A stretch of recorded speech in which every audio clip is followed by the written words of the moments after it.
வணக்கம், என் பேர் டாக்டர் சுசித்ரா. இன்றைக்கி கமெண்ட் செக்ஷனில் வந்திருக்க சில கேள்விகளுக்கு பதில் சொல்ல போகிறேன். யூட்ரஸ் ரிமூவ் பண்ணியிருக்காங்க, அதாவது கர்ப்பப்பை எடுத்துக்காங்க, என்ன எக்ஸசைஸ் பண்ணணும் அப்படின்னு கேட்டிருக்காங்க.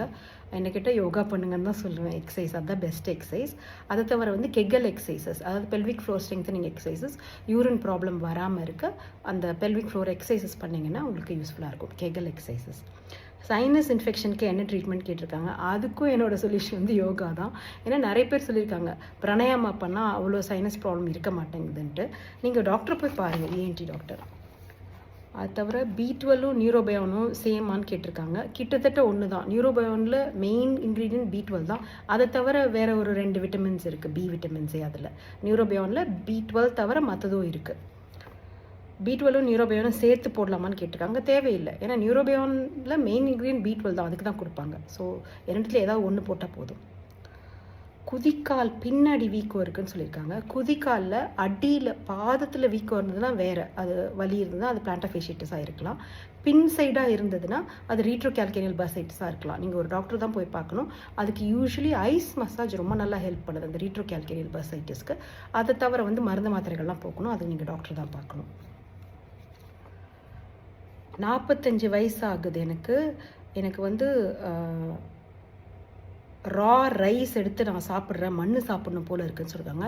இது பிக்கா அப்படின்னு சொல்லுவோம். அதாவது இந்த மாதிரி கண்டதை சாப்பிடணும்னு தோன்றுறது, நார்மலாக சாப்பிடாத விஷயங்களை.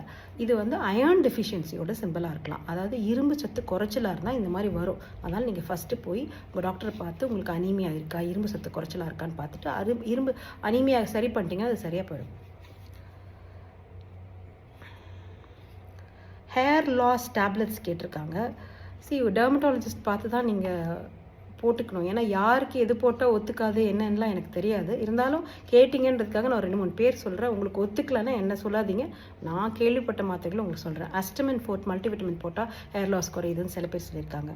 சில பேர் எக்ஸ்ட்ரா க்ளோ, XTRAGLO அப்படின்னு ஒரு டேப்லெட் இருக்குது, அது சில பேருக்கு யூஸ்ஃபுல்லாக இருந்திருக்கு. எனக்கு ஒரு டெர்மட்டாலஜி கெரக்ளோ ஈவான்னு கொடுத்தாங்க. இதெல்லாம் 3 மாதம் போடணும் தொடர்ந்து. ஹோமோசிஸ்டனும் B12 பற்றியும் கேட்டிருக்காங்க. உங்கள் டாக்டர்கிட்ட டிஸ்கஸ் பண்ணுங்கள். இது ஏன்னா இம்பார்ட்டன்ட் டாபிக்.